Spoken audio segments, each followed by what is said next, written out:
Toda lascívia, desejo mal, desejo por qualquer coisa que não glorifica a Deus, é um hábito depravado que continuamente inclina o coração para o mal.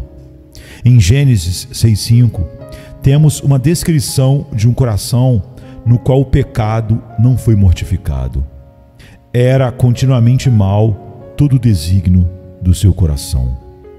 Em todo homem não convertido, há um coração que não foi mortificado e que está cheio de uma variedade de desejos ímpios, e cada um desses desejos está continuamente clamando por satisfação.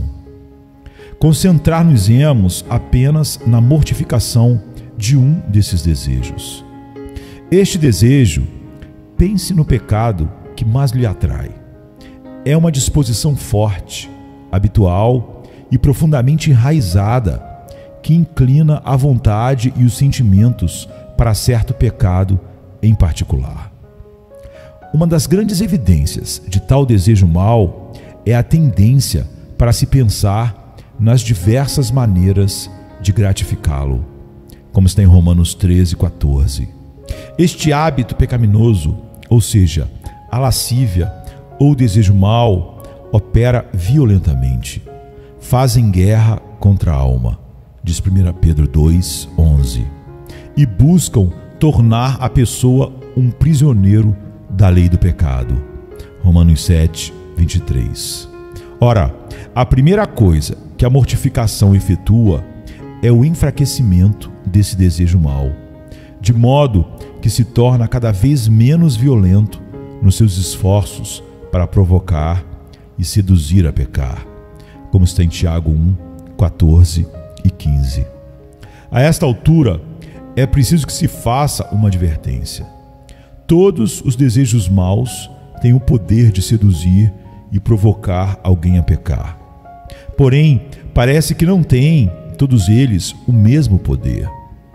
Há pelo menos duas razões pelas quais alguns desejos maus parecem ser muito mais fortes do que outros. Um desejo mau pode ser mais forte do que outros na mesma pessoa e também mais forte do que o desejo numa outra pessoa. Há muitas maneiras pelas quais este poder e vida extras são dados, mas especialmente isso ocorre por meio da tentação. A ação violenta de alguns desejos maus é mais óbvia do que a de outros. Paulo sublinha uma diferença entre impureza e todos os outros pecados. Fugir da impureza. Qualquer outro pecado que uma pessoa comete é fora do corpo, mas aquele que pratica a imoralidade peca contra o próprio corpo. 1 Coríntios 6:18. Isso significa que pecados dessa natureza são mais facilmente discerníveis do que outros. Contudo, uma pessoa com um amor desordenado pelo mundo pode estar debaixo do poder desse desejo mau, embora esse poder não seja tão óbvio, tanto quanto outro homem que é cativado por um desejo mau ou por uma imoralidade sexual. A primeira coisa, então, que a mortificação efetua é um enfraquecimento gradual dos atos violentos do desejo mau, de modo que seu poder para impelir, despertar, perturbar e deixar a alma perplexa seja diminuído. Isso é chamado de crucificar a carne com as suas paixões e concupiscências. Gálatas 5:24. Esta linguagem é muito gráfica, como se pode ver na seguinte ilustração. Pense num homem pregado numa cruz.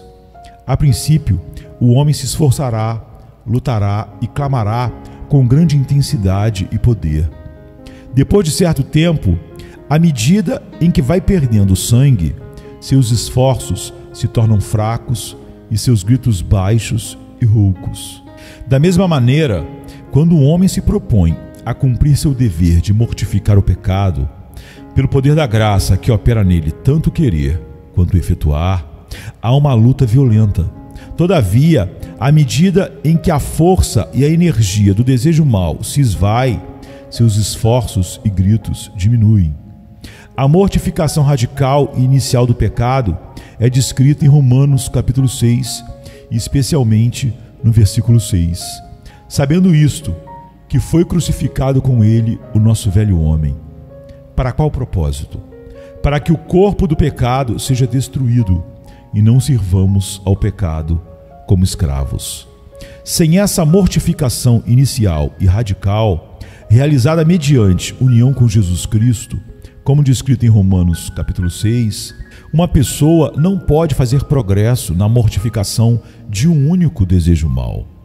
Uma pessoa pode dar pauladas no mau fruto de uma árvore má até ficar esgotada. Porém, enquanto a raiz permanecer forte e vigorosa, nenhum grau de espancamento impedirá que a raiz produza mais frutos maus. Esta é a tolice que muitas pessoas praticam quando se dispõem com todo fervor a quebrar o poder de qualquer pecado em particular, sem realmente atacar e ferir a raiz do pecado, como acontece quando um cristão é unido a Cristo. Sem isso, a mente é capturada e fica intoxicada pelo desejo mau. A bebida afeta o entendimento do homem. A tentação afeta o entendimento da mesma maneira. O Deus deste mundo cega as mentes daqueles que não creem no Evangelho para que não vejam a glória de Cristo. De um modo muito semelhante, cada tentação tira a clareza do entendimento e do juízo. A tentação exerce seu poder de muitas maneiras. Entretanto, consideraremos apenas 3 daquelas, aquelas que são as mais comuns. A tentação pode dominar a imaginação e os pensamentos de tal maneira que a pessoa não pode pensar em outra coisa. Se uma pessoa é tentada, existem várias considerações que lhe poderiam trazer alívio.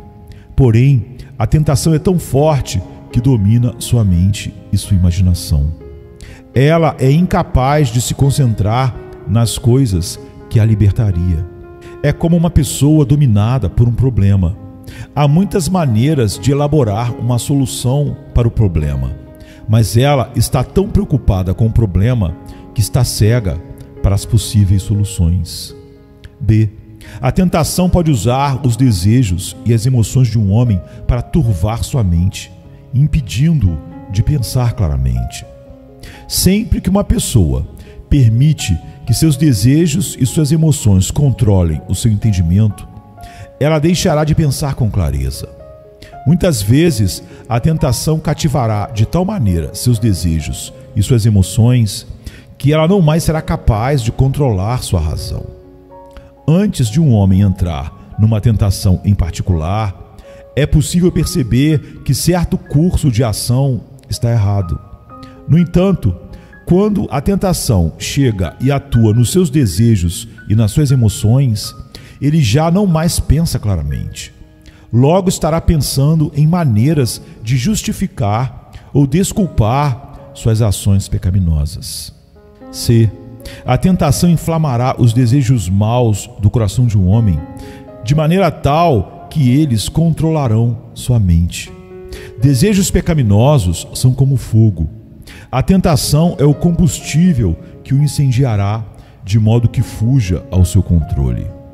A razão humana frequentemente o persuadirá a refrear os seus desejos pecaminosos, lembrando-o das consequências do que ele quer fazer. Se o fogo da tentação agir nos desejos pecaminosos, a razão não mais terá a capacidade de se precaver contra eles. Ninguém conhece a violência e o poder do desejo pecaminoso até que esse desejo se defronte com uma tentação adequada para ele. Até mesmo os melhores homens ficarão surpresos e assombrados com o poder de um desejo pecaminoso quando se depara com uma tentação adequada. Pense tão somente como o medo de Pedro o levou tão depressa a negar o seu Senhor. Você ousaria se considerar mais forte que ele quando enfrenta um inimigo tão poderoso? Tome todo cuidado com o poder que a tentação tem de obscurecer a nossa mente.